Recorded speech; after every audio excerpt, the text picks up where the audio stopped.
কালকে বৃষ্টিটু কয়া বিশাল এক ক্ষতি হয়ে গেছে।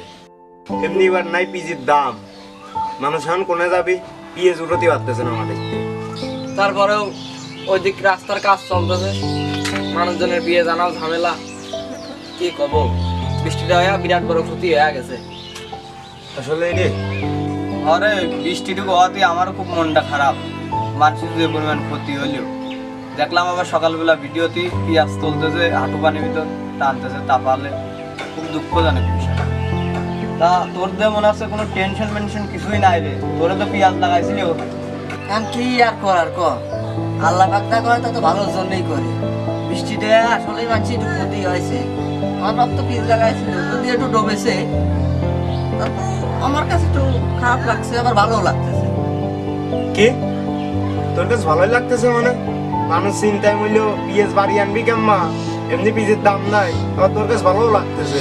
ওর মনে হয় মাথায় সমস্যা, তুই পাগল এক নাকি? তো মনে হয় পাগল হয়েছে। হ্যাঁ, আরে তোরা না ভাবতিস জান, আমি কি কথাটা ওই জন্যই বলেছি নাকি? কি জন্য বললি? এই দেখ, আমি আজ এক সপ্তাহ ধরে আমার বাপের পিএস তুলতেছি, আমার বাপ একদিনে দম নিবার দিই নাই। আমি আল্লাহর কাছে কলাম, আল্লাহ আবার একটু বৃষ্টি দাও, মানে যাতে পিএসটা না তুলতে পারি, দুই একদিন দম নিবার পারি। এমন বৃষ্টি দিয়ে আইতেছে, পিএস আন ব্যাঙে লেগেছে।